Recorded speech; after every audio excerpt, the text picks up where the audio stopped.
And welcome back to Moving Conversations. I'm Brian Ritchie. Joining me as always is Nora St. John. Good morning, Nora. How you doing? Very well, Brian. We finally have a little sunshine out here in California. I'm very happy for that. 2026 is starting out with some sun. The other day, I was talking to a friend in New Brunswick. So she's in like the cold, dark Northlands. And Hmm. there was sun coming through my window, and I saw shadows on the wall. And I was like, what is that? Where is that light coming from? And then I realized, oh, it's the sun. We had that exact experience in New York because we got there. This was over the Christmas break. We got there and it was gray and gloomy and Mm. rainy the first day. And the second day we're walking around and it still was nothing but gray. And all of a sudden, my wife pointed up, she's like, look, blue. We may actually see sun. And the sun peeked through for it was just a moment, then it Just a disappeared, but it was moment. like hope was there. So at least you've got some of that. We're actually warming up right now, which is nice. It's Oh, 55 good. today. It has been like I've been waking up to 23. So today was nice. It's supposed to get warm and then cold again. So I'll take the warmth as long as it'll last. Excellent. Excellent. This time of year, Excellent. yeah, this time of year, you just take what you can get because, It's totally like you know, variable, right? it's going to be totally variable. I mean, that's the thing about the new year is depending on where you live, it can be like you. It can be warm, it could be rainy, it could be anything where we are. It can be anything from sub-zero. I actually saw today that I think it was 2019 or I forget how many years ago it was. We had a gigantic blizzard this week. Yep. And when you see on Facebook and it shows you a picture of the past, well, I Yes. thought it was what was coming and it said 20 inches of snow in our area. And I looked at it and my heart sank. I Oh my said, there's God. no way. And I went, oh, wait a minute. That was like 14 years ago, whatever it was. And I went, whew. So it can really be variable depending on, because of this time of year. I think one of those pictures popped up in my feed because it was from my brother who lives in in your neighborhood in Bethesda, and my nephew was skiing down the roof of their shed. I So he could was see like, that. he's like, he went onto a balcony, and then there's like he could get over onto this roof, and then they actually had a picture of him skiing down the roof of the shed because there was so much snow. So Yep. yeah, exactly. It could be anything. Exactly. Well, speaking of New Year, our last couple of episodes, we talked about reassessment, taking a look at where we are, what we want to accomplish this year physically, and not just, oh, I want to lose 2 pounds or whatnot, but really taking a wholesale approach to what do we want to change? What do we want to achieve in ourselves? And we're going to be doing, about once a month, we're going to be doing reassessments on this, which is fantastic. That way we can keep ourselves accountable as well as all of our listeners. But I thought today would be an interesting time to talk about what we're going to be see happening at the gym.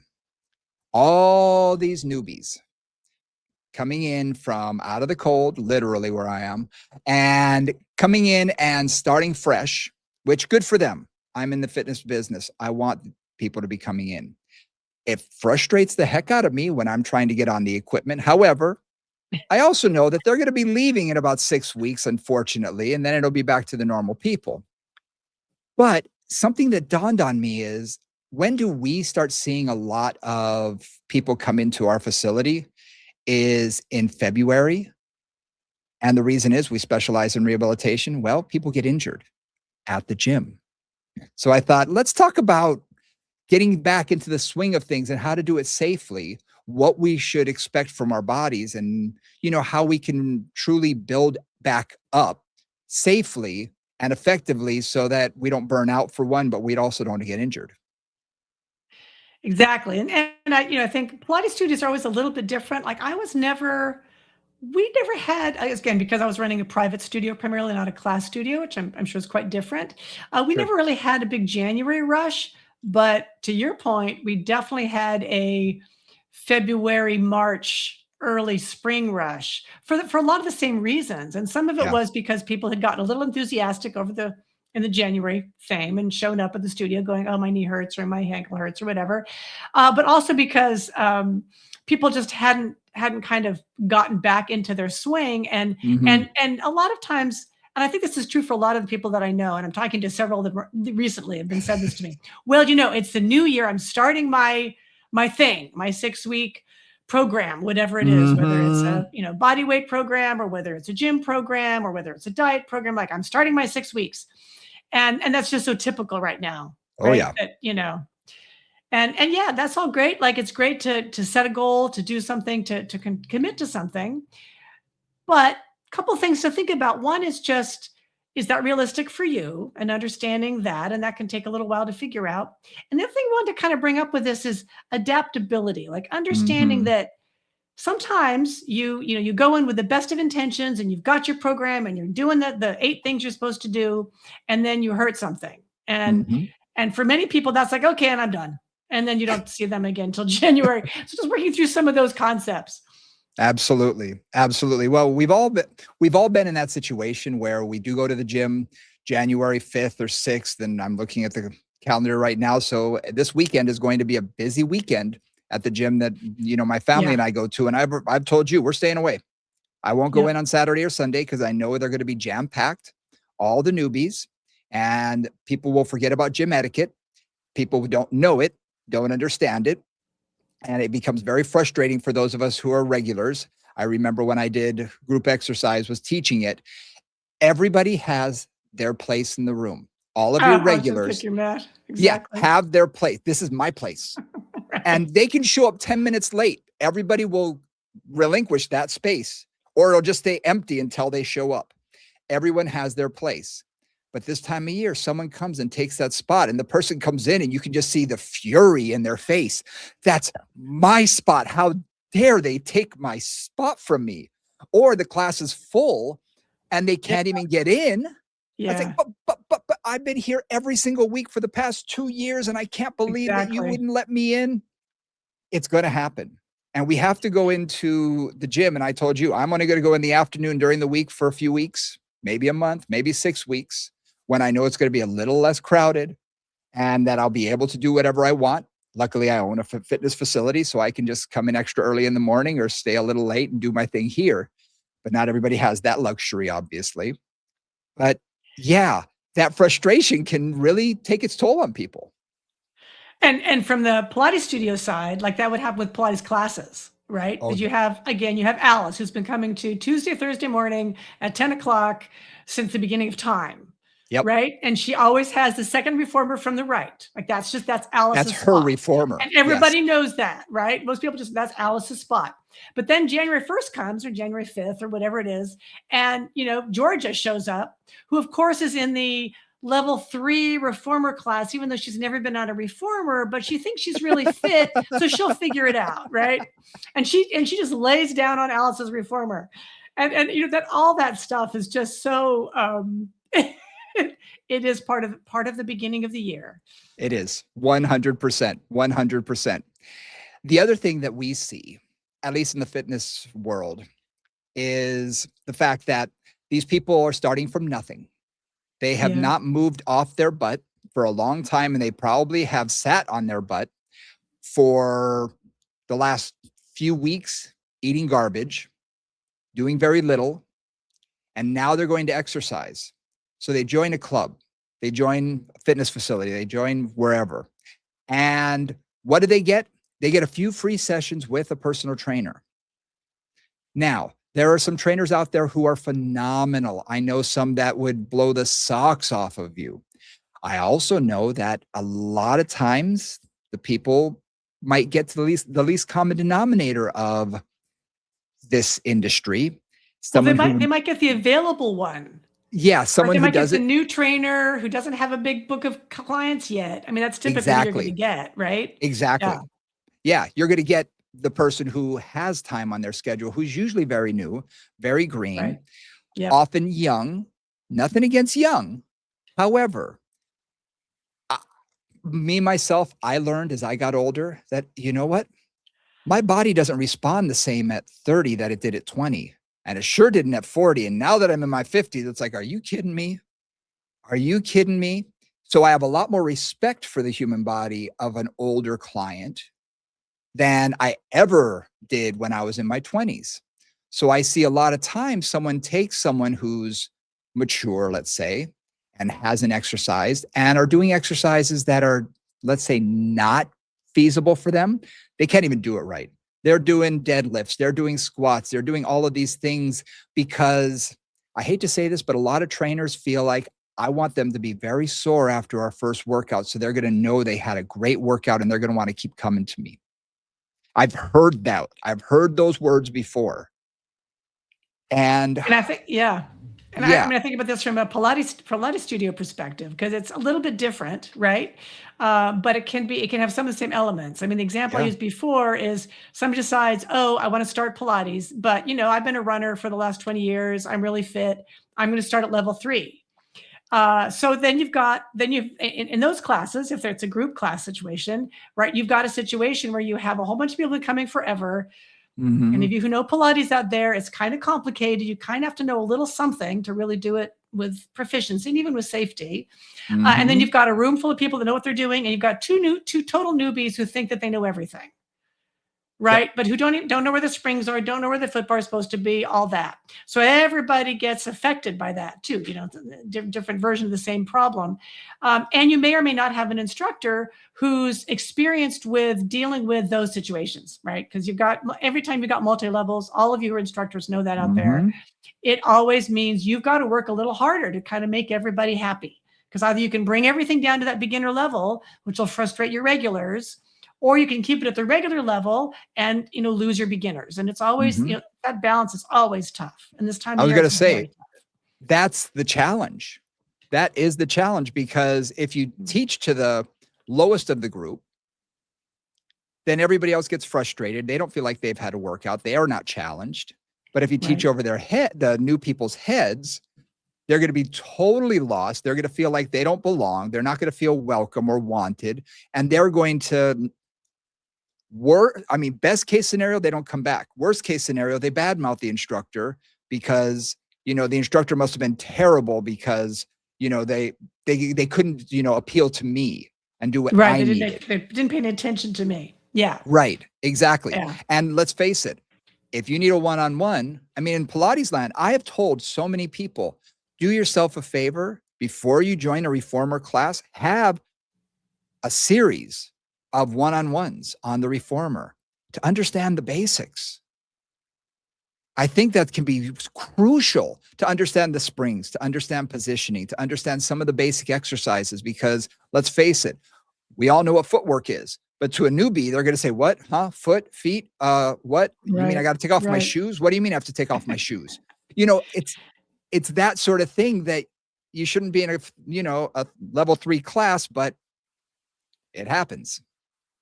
Or, what I always suggest to people who are starting out with anything is start at the beginning level. Start with an Mhm. introductory class or a level 1 class or a, beginning yoga class, whatever it is. Because honestly, you can work. You can now, if you choose, you can work as hard as you need to in any class. And I know for myself, I take a lot of beginning level classes because I can just focus on what I need to focus on.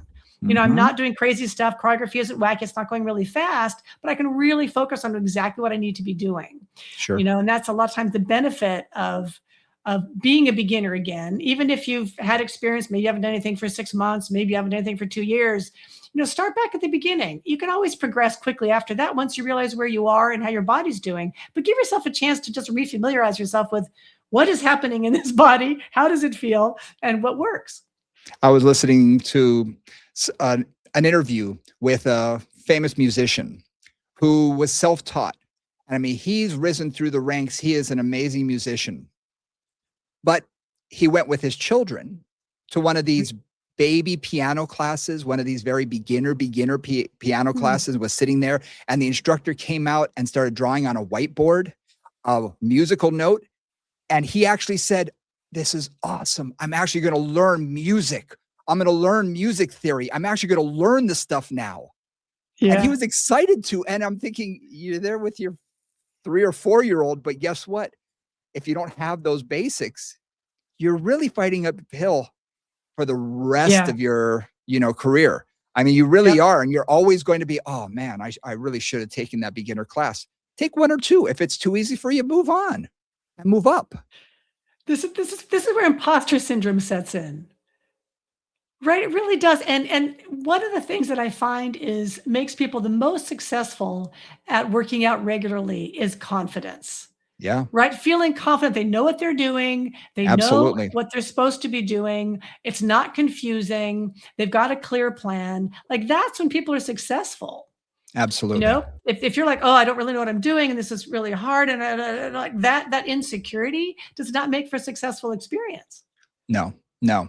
And unfortunately, we see a lot of the reverse of imposter syndrome, where people feel Yeah, yeah, way more exactly. confident than they ever deserve to. Right. There is a point in life Yes. where you fake it till you make it. I get it. Yes. You know, We've all I've done been it. guilty of that many times in my life. And sometimes it works out and sometimes you fall flat on your face. However, Mhm. in a situation like this, asking too much of your body, joining a class that's beyond your skill level, or doing things that are way beyond where you are physically today, like trying to deadlift, like trying to do, something that you did when you were in your 20s. Okay, I'm going to talk from the male perspective. Yeah, yeah. We we have something I'm not sure if you've heard of called ego. Now, some people's egos can't fit in this room. Yes. And that's unfortunately what a lot of men who join a gym after taking off for the last 20 years, they remember that they used to bench press 200 pounds. They used to deadlift so such and such. And they remember all of those old weights from football days or college days or Oh when my they were in God. great shape. And I can't tell you how many people who have come to me and I put, baby weights on the bars sort of thing. And I'm putting, the leg press and I'm putting, 50, 60 pounds on there. And they're looking at me like, come on. I'm like, no, Dude. no. And what I tell everybody is you have to earn the right to go up to the next level. And when I Yeah. say that, they look at me because I'm a big believer in foundation. We're going to talk about building a foundation in a little bit. But you build up a foundation first and then you build upon it. So if you give them Yes. too much too soon, I was literally talking to a client about that today. She's a almost 80 years old. She weighs 90 pounds. She's the tiniest little thing. I mean, I could blow her over, with a whisper. She's tiny. And she was asking me, when can we start doing the harder exercises? When can we start doing the advanced stuff? This is her third session. And I literally had to say, everybody everybody has their own pace. Everyone's skill level is different. But when you earn the right to, then we will absolutely progress you to that next level. And some of the things that we are doing today, I pushed her this much. And she goes, oh, that was so hard. Uh-huh. Like, Right. okay, exactly. So you have to really be able to listen to their body. But again, if I took a guy who used to be a big time football player, in college or in high school or whatnot, and thinks that they're coming in with all of this ego as they do coming into the gym, and here's this 20 something year old who they're already going to feel a little intimidated by, they're going to have that reverse imposter syndrome and try and, I can do it. Go ahead, put some more on. Go ahead. Yeah. And they're going to Exactly. go too much, too soon, too fast, and they're going to get injured. And we really need to take our own egos down. I told you, having a 18-year-old and having a 15-year-old is a challenge sometimes with my ego.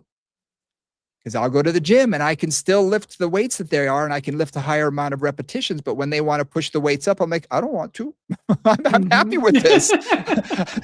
I want you to get I don't need stronger, to but I right don't now. know about this. No, I'm I'm I, I'm I, I'm perfectly happy. I'm not in the growing part of the curve. I'm in the maintaining part of the curve. Yeah, Exactly, absolutely. exactly. Absolutely. But we have to remind ourselves when we're working with our clients. And sometimes we have to remind our clients that when they start out, that, you know what, maybe we start off a little easier. Get get some momentum going first. Start off with things that we know you can do, that you are comfortable with, and work from there. And one of the things like, we're kind of taking the male, female, and then the Pilates, the Pilates personal training Mhm. approach a lot on this, which is great. In the Pilates studio, the more likely thing that so more the way that that challenge shows up is teachers thinking the client is bored and giving them things that are way beyond Oh, their skill level. So again, yes. it's not going to be weights necessarily. It's not going to be, changing the resistance necessarily, unless making it much lighter, which sometimes is harder. It's more giving them something they physically, biomechanically do not have the ability to do. Yeah. Giving them something that involves a lot of lumbar extension when they have none, or involves really good gluteal strength when there's just nothing there, or Mhm. good leg alignment when, you put them in something like step ups on the chair or lunges on the chair, and their knee just collapses, does the whole valgus collapse because they don't have the alignment, the awareness, etc., to do it in the way they're supposed to do it. Yep. And so that's often a little more. But what we're into again is clients who just I want more, or more really instructors who think, oh my gosh, these guys are going to be bored. I've got to give them super advanced stuff today because they're a marathon runner. Fine, that does not mean they know how to do the 100 or they know how to No. do footwork even. You know, so it's always like looking at that and to your point, building the foundation. Understand what skills this client needs for whatever their life is and whatever their goals are, and then just start at the beginning with Mhm. whatever those skills are and assess them and understand them, and then slowly build on that. And again, Yeah. maybe you're quickly building on it. I think of some clients who came in and I gave them a pretty basic assessment. It's like, oh, you're going on, like you've got this, Mhm. and they Yep. immediately go 3 or 4 steps up because they've got it. Other ones, it's like, okay, we're going down. Like we're going to pre A Pilates, and lot. now we're going to breathing, and we're going to like figuring out where your pelvis is because that's not happening. Mhm. I will often, especially for the men who come to me, who need a reality check, I will Yeah. often challenge them with a couple of different things. One, the simplest exercises, but number 2, slowing them down. Yeah. Yep. Half That's that always a good speed. one. Now Yep. half that speed. And then you can see after 2 repetitions, things are shaking. And they're like, why is that shaking so much? I said, because you're working a lot more of the stabilizing muscles. Now some of the deeper muscles are finally firing. You're not overcompensating. This Yep. is what I want. And you could see their eyes. You could see the recognition of, oh, this is more than I anticipated. And for some people, Yes. that's not what they want. They're like, I just want to lift heavy things up and put them down again. Like, Right. that's fine. You got to go somewhere else. But for us to Yeah. get you there, guess what? Here's where we have to start. Yes, and I think about I'd be curious what exercise you use for this, because one of the things that I find a lot is whether I'm working with a man or I'm working with like a really athletic woman or somebody who's got a lot of physical confidence because of whatever they've done in the Mhm. past. But they come into the Pilates studio and everything's new, and they're like they don't they're not going to be happy lying on their back and breathing. Like Yep. that will send them out the door faster than anything. So it's like, okay, my thought is always, what can I give them that lets them know I can challenge them, like something that is Mhm. hard in the sense of physically working but safe, Mhm. right? So honestly, a lot of times you might start with long stretch, which you just plank. Mhm. Plank, a Exactly. moving plank. So hands on the foot bar, feet on the shoulder rests. I set the weight up to give them an appropriate amount of support, not too much Mhm. support, but not too little either. And then just have them do long stretch. And Mhm. again, have them do it slow, just like you said. And it's like after about 5 or 6 reps of doing going slow and really feeling like, oh my God, their core is shaking, their shoulders are working.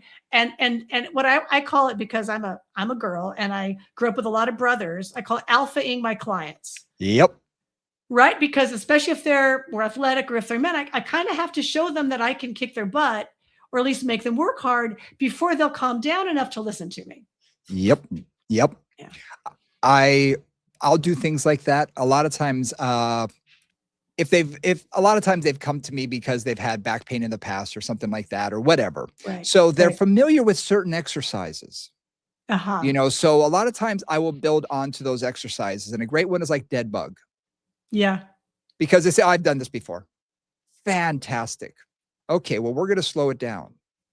And now I'm going to put a big ball or a togu ball, a mid-sized ball between your hands and your knees. Now I want you to press in and just hold that the whole time. Now take the other one out. Now don't let that ball move.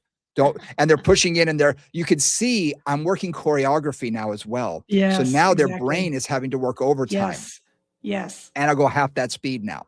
Now hold this. Now bring it back in. And I'll begin to floor them a little bit with the choreography by making it more Yes. challenging for their brain, not just their Yep. body. But what happens is eventually you can see they start shaking like crazy. Their body is suddenly, they'll say, wow, okay, this is a lot harder. And I'll say, yeah, this is sort of that next step. And sometimes and I hate to say this, but I have out alphaed a few people by taking it away from them. Yeah. If I've had them, they would say, "Oh yeah, I do planks all the time." Awesome. Let's do a plank on a fit ball then, big Yeah, Swiss exactly. ball. Yep. And they say, "Oh, okay." I said, "It's just going to add a little bit of instability. Let's try that." And I try and get them into place, and they are shaking so hard. They're lasting less than 10 seconds. And I'll say, "You know what? You're just not ready for that yet. Let's go back to the plank and work on that first." And sometimes that little ego check, and again, you have to know your client. You have to know that they can take a little bit of an ego check, Yeah. and sometimes they need it. And just say, "You know what? Let's try it here. Let's gradually get back to here." And I can say, "You know what? I I challenge you a little more than what you're ready for today. Give me 2 weeks. We'll get you here." So that they think, "Oh, okay," and they look forward to something.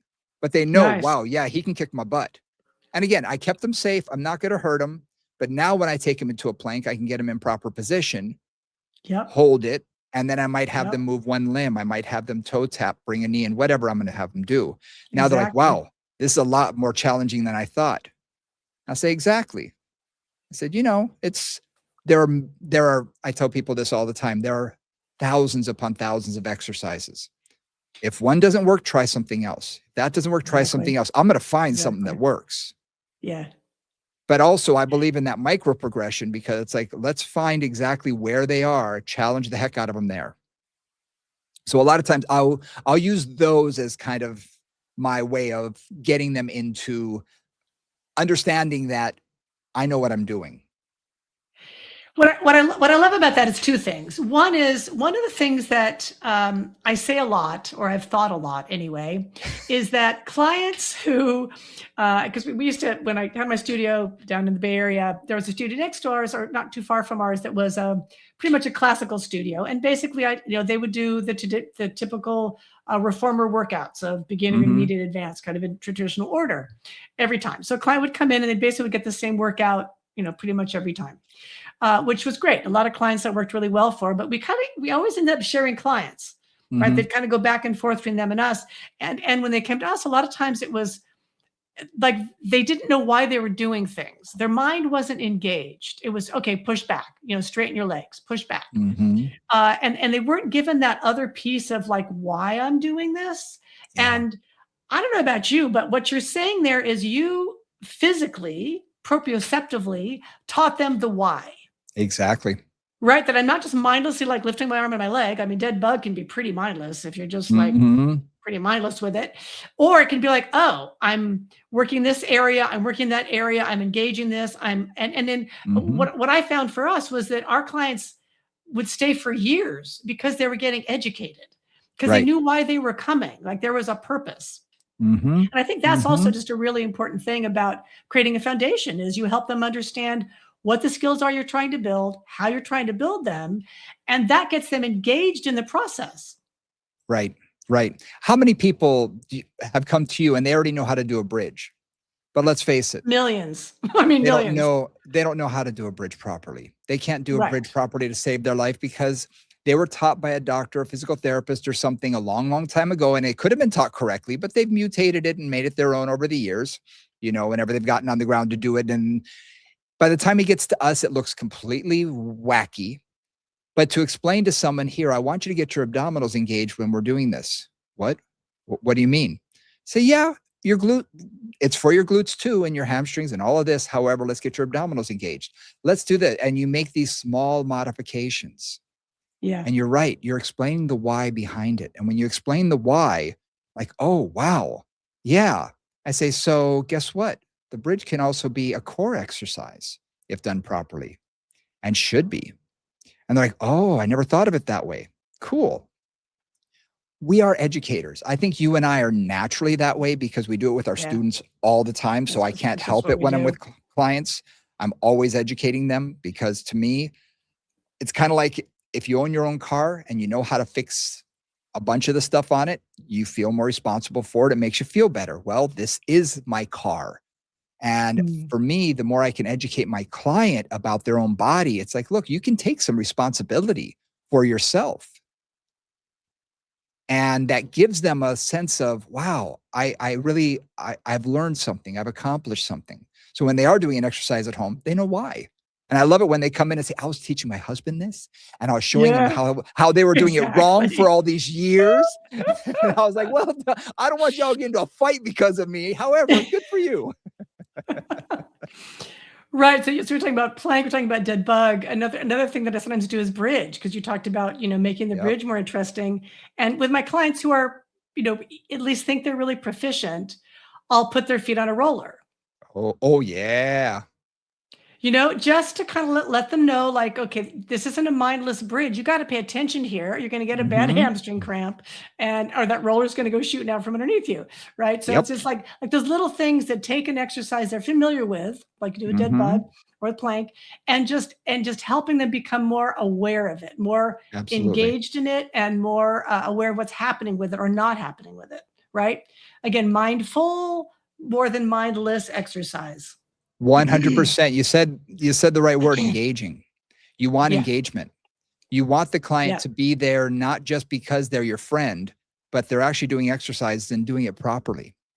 Yep. We can still talk, and I Mhm. I chit chat with everybody. That's part of our gig.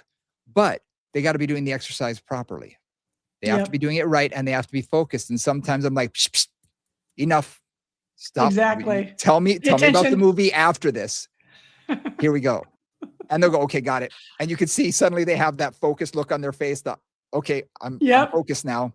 And they do their reps, then they rest. Okay, now they can talk. And sometimes they can do the exercise and talk too. Some people are good at that, but a lot of people, they got to focus, and you just Yeah. got to shut that down a little bit, Yep. you know? And that's the way we sort of begin that and begin that Yes. process of Yeah. getting them engaged in how they feel, engaged. Are they doing it properly? And I think that's something when you are creating a foundation with somebody, you really want them to be able to understand, okay, I'm doing these exercises as homework. I give homework to everybody, but I'm doing these exercises. Here's the reason why. Here's what we're focusing on. Okay. And what I tell everybody is I said, you want to get off the table, you want to stop doing these simple exercises, do your homework at home so you don't have to do it here. We can have fun then. You don't do it at home, I'm going to keep you here, and it's going to bore the heck out of you, and it's really going to bore me too. And sure enough, that usually will get them to cooperate. They say, fine, I'll do it at home.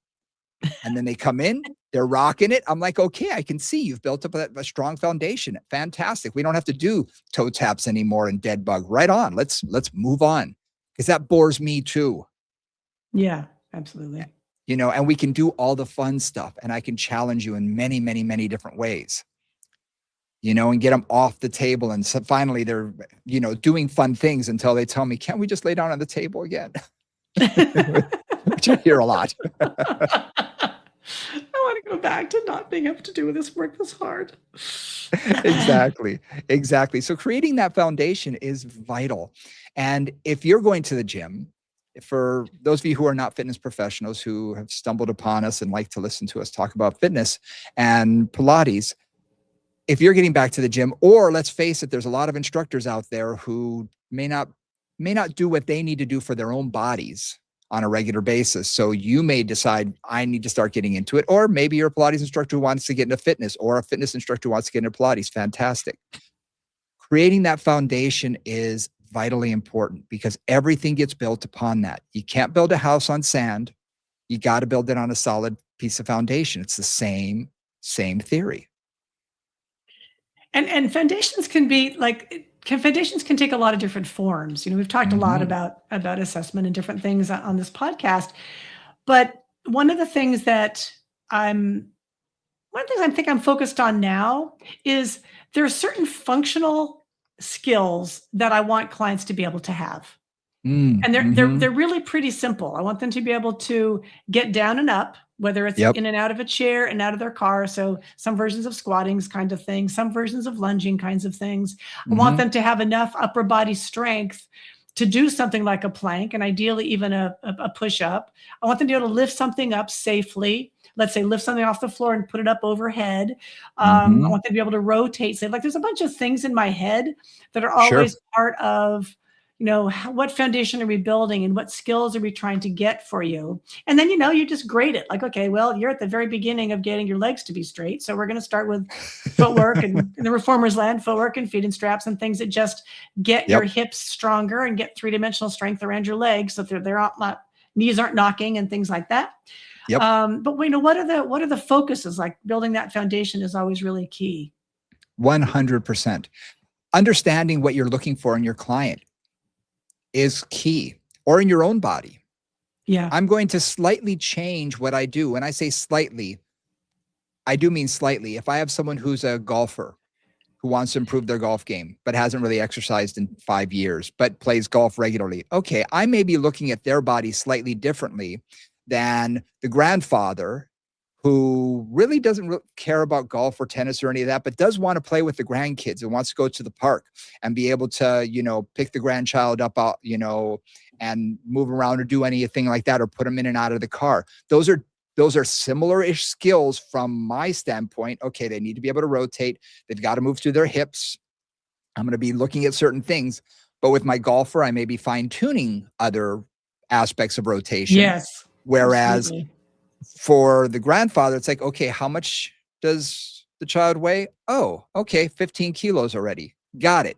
So we need to 30 some odd pounds. We need to make sure that you're able to put that in the car. You're able to take them out, that you're able to move through your hips properly to do that you're able to put them down, put it into the grocery cart, all of these things that we don't think about until we have to do it. Yeah. And when we have to do it, then absolutely. it's like, oh crap. I can't tell you how many people become grandparents for the first time. And they think, oh my gosh, no wonder we have This kids is when we're young. exhausting. Yeah. Yes. It's Yes. like, I don't know how I'm going to do it. They want me to watch the baby for a whole weekend. I don't know how I'm going to get through this. I'm like, Right. you're going to get through it. It's okay. And from my vantage point, it's like, okay, here's where our foundation needs to be. And here's what I'm going to be focusing on. And again, squats, deadlifts, things like that. And when I say deadlifts, it's just picking something up off the floor. I love things like sandbells or filling something up with rice. That's going to be a Yeah. little wiggly. That's going to be hard to grasp hold of, because guess what? The kid's going to be like that. It's going to be all the floppy at times. And other times it's going to be this raging, Yeah. ball of fury. So you have to kind of, be able to pick up almost anything and be able to move it from one location to the other. So I will focus more on that. And again, it's building that as a foundation for their needs of what their goals are ultimately. Absolutely. Absolutely. And that's, for me, that's the fun part. Like when you really Mm, see, like, I know that I've made a difference in somebody's life. Number one, if, their pain is less, but even more when they're able to do more without discomfort, right? When they've yeah. got more endurance, when they could spend a weekend with their grandkids and not be super sore at the end of it, their back didn't hurt, their knees didn't hurt, whatever. Like, then I know I've really made a difference. Or, I think one of my golfers, she improved her drive by 25 yards because she was a Yep. total noodle and a little strength really helped. So, like those are the things that are satisfying. Yes, it's Mhm. great. And I say this specifically because for a lot of us as Pilates teachers, and I certainly have owned this myself, we often get micro focused on certain skills in the Pilates Mhm. environment. And that's great, but those skills do not always directly translate to functional life, right? Absolutely. Sometimes you're really training somebody to do something that, is great for them to do in the Pilates studio, but may or may not really serve them ultimately. And so, a lot of my goal Absolutely. always is like, can I get those skills to the point where they're useful for that client? Yes. I see that even in the fitness world. Yeah. To take someone who's 65 and to have them do a bench press where they're lying on their back, lifting a bar up. Okay, it's an exercise. It's going to give them upper body strength. Great. However, when in life are they going to be lying on the ground, lifting something up off of their chest? Whereas if I have them do something similar with a band or a tube in a standing position where they're still doing the same motion, but now they're basically engaging their body from their feet all the way through their shoulders and pressing their arm forward. That's a lot different. It's a totally different exercise. Or doing a modified push-up using, the Coraline ladder or the trap table or something, and having them do something that's like a modified push-up. That's an easier way to do it. Because guess what? They're going to have to get up off the ground. So they're going to have to push on something at some time. Mm-hmm. So doing something like that is a lot more beneficial in my mind for that client than necessarily teaching them a bench press. I think you and I have discussed, the study about the two twin boxers who, one did bench press and one did cable presses.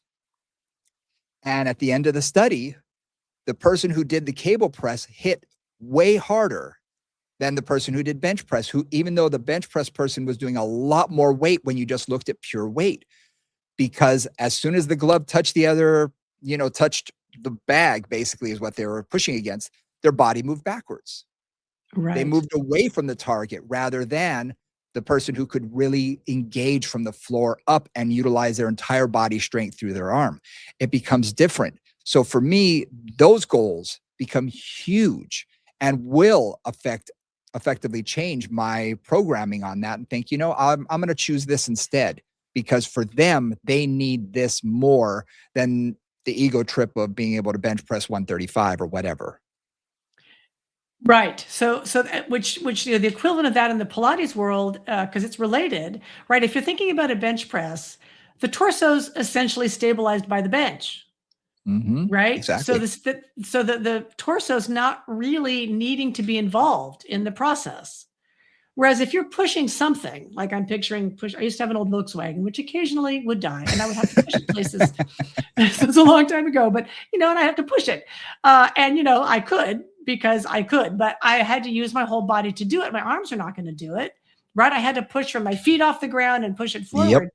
And that's the actual functional strength. And in Pilates, there's a lot of things too, where on a positive side, I can regress them so that, let's say, in footwork, the torso is really stabilized, or can be, and they can just work their legs. But I can also then take that up into standing and really make it more a whole body exercise. Right. Doing arm work on the trap table or other kinds of variations on a theme, and that's one of the things that I'm always thinking. In my Pilates world is I need to regress this to this point where this part stabilized. They can just work this bit, but don't forget to then bring those bits together, right? Mm-hmm. And find a more functional movement that brings all of those pieces to bear. Because that's where I find things break down a lot, is in the integration piece. Yes, 100%. And I think you said it, functional movement. Teaching functional movement is probably way more important, in my opinion, for a newbie instructor to teach a brand new client coming in off the street Yeah. than here's how to use the equipment.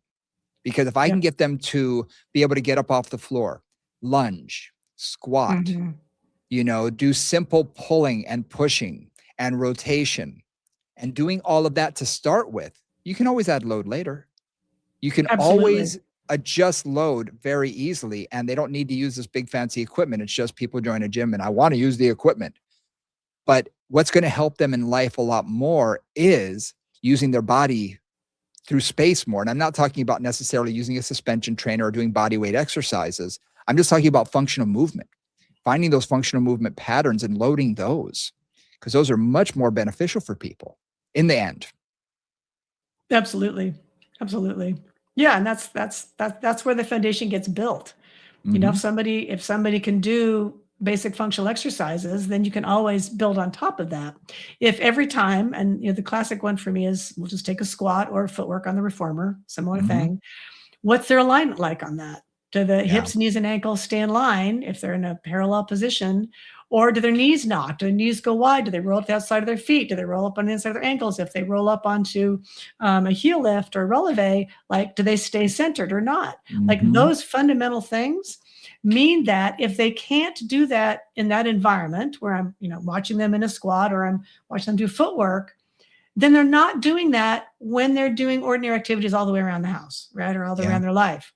And if they're not doing it there, then they're putting stress on the knees or the ankles or the hips or the back or whatever else they're putting stress on.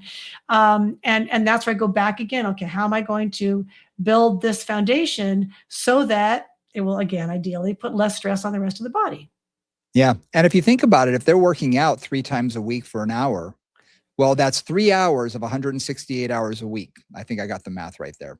So, but those 3 hours of proper training and engagement properly can assist in every other hour, whatever they're doing in their regular daily life, getting in and out of the car, getting up and down off the toilet or out of a chair or wherever. It can be beneficial because let's face it, that's where we get injured more often than not in general life is in the garden or doing something where our alignment may not be proper. But if we can teach those patterns and that functional movement correctly and get them focused on it in what we're doing, it can hopefully make them a little bit more focused when they're doing things outside of it. But it's also going to strengthen them. So hopefully they're doing the motion correctly when they're not even thinking about it. It becomes that unconscious movement that we've talked about. Right. And getting back to where we started here is it's like part of the reason, and you've said this, and I've certainly experienced it, that we see the injuries happen, like around, in your case, mid-February. Me, it's various different times of the year. One of the greatest boons to a lot of my Pilates studios was CrossFit. Oh, yeah. Because a client would, they'd be going to Pilates, they wouldn't think it was enough, which I totally get. I understand that they wanted more, they wanted more intensity. So they go to some kind of a CrossFit scenario, which again, may or may not be taught well, because that's the Wild West out there in terms of what's being taught and how it's being taught. And so many of them, 2.5 to 3 months later, they'd come in with torn up shoulders. Like I could just count on it. It's like, shoulders. She's starting CrossFit in January. I'm going to see her mid-February, maybe March. And again, a lot of this is because most of my clients are women, and they would just start having them do 20 push-ups to the floor from day one. Or overhead presses. When I know like they are not doing it correctly because they can barely do a plank. So then you add the stress and the excitement and the endorphin of, oh, they're making me do this. Okay. Oh, it hurts really bad, but that's okay. I'm getting stronger. And then they tear things up. I can't tell you how many people I've gotten from CrossFit. Yeah. CrossFit and body camp or boot camp sort of things where people are using their own body weight. And again, it's great. And I can see the benefit with those things because, forgive the term, but there's a cultish mentality because there's a social aspect. People love you get pushed to be part of that. And you do get pushed, and everyone's getting pushed at the same time, and you're all seeing each other get stronger and things. So there's that aspect of it, which is why certain things like Soul Cycle and, some reformer classes and things do so well, is because there is the social aspect as well. However, when you're pushing your body beyond what it's capable of, or what it may not be wanting to do, period, there are certain exercises that I know not to do because my shoulders can't take it. Overhead presses are one of them. Every time I've tried in the past, I have ended up with rotator cuff issues. Okay. I'm not built for that. I can do a lot of other things. For whatever reason, that's never been a strong suit of mine. So guess what? It's okay. I've had a lot of clients whose doctors will tell them, do not lift anything over 2 pounds over your head, because they've got neck issues or they got upper back issues or they're kyphotic or there's something in the way that's going to lead them to issues. But guess what? They join those classes and they start doing all of this stuff, and they do it improperly because, depending on the instructor, a lot of them are told, just get the number of reps. Don't worry, just do the number of reps. Yep, exactly. Well, again, that can be a negative. Now, not every instructor is like that. There are some great instructors out there. I've met a lot of bad ones.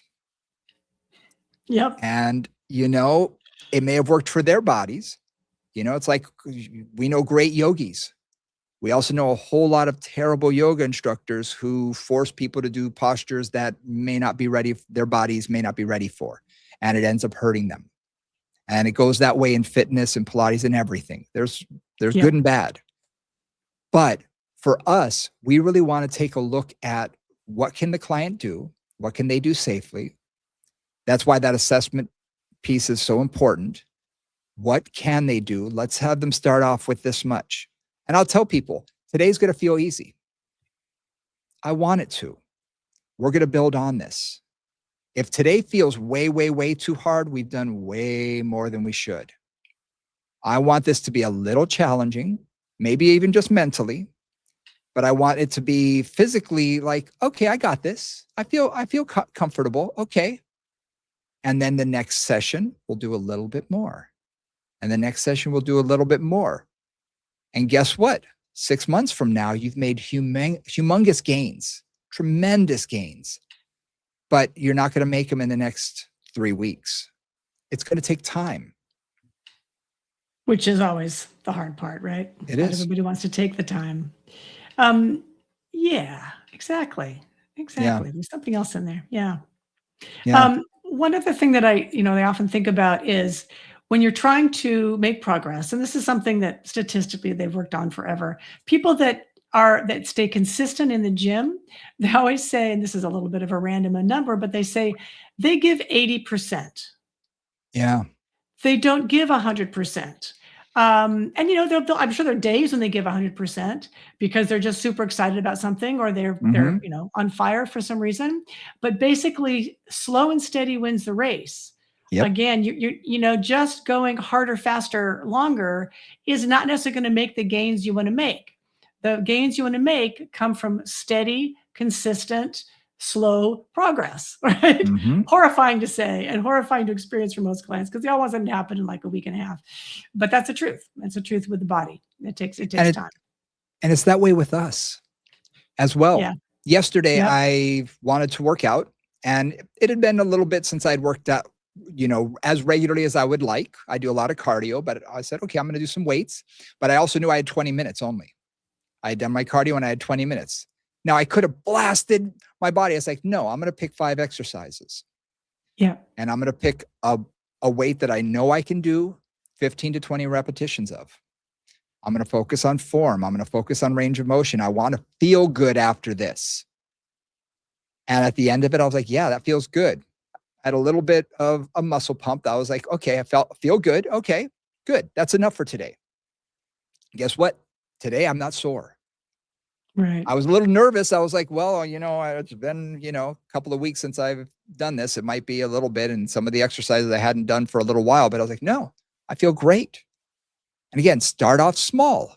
So the next time I do that, I can do more, either more Exactly. time, more repetition, more set, whatever it is, but I can build upon that. Start with what you know you can do and move on from there. When you're working with clients, it's the same thing. Start with what's achievable and what they're going to Hmm. be comfortable with. Make small progressions from there. Challenge them. Don't get me wrong. You want to challenge them, but you don't want to floor them either. I don't want them to be so sore that they're not going to be able to walk this week. You want to create success. And Bingo. in the Pilates environment, we don't always get a lot of soreness just because of the way the equipment works and the way that many exercises are kind of whole bodied. So force isn't Sure. always, kind of focused in one particular area. But again, it's that feeling of like, has everything moved? Is that Hmm. achiness in my back gone? Is that shoulder thing feeling better? Do I feel a bit taller? What are Yeah. the things that make you feel a bit better? Am I more comfortable driving for, my 16-hour commute or whatever it is? Yep. Yeah. Yeah.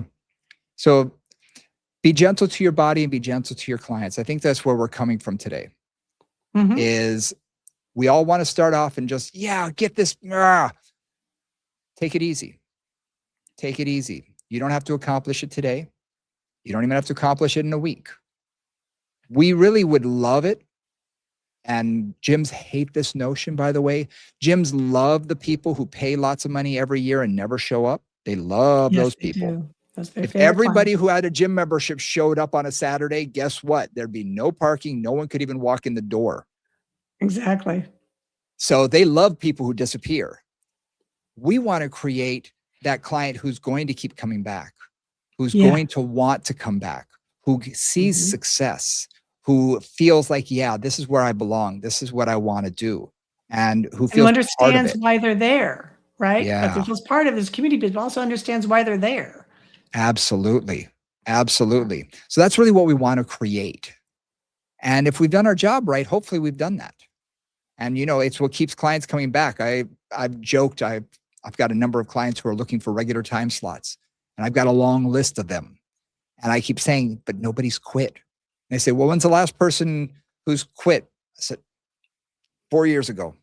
And they go, what? I said, yeah, because if you keep them being successful, they keep coming back.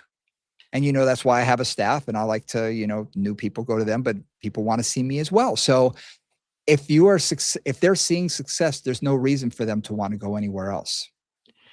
That's always been my take. I mean, again, the studio down the street that did the kind of classes that they did, the group stuff that they did, always had Groupons going, always had advertisements going. We had a waiting list from the first 6 months we were open. Yeah. And that never changed. That never changed.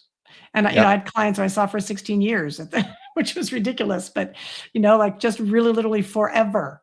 And once it works, they're like, this works for me. This is my maintenance. This is my fitness routine. This is what's going to keep me going, and really allows that resilience and that adaptability through time. And that really is ultimately what keeps people coming.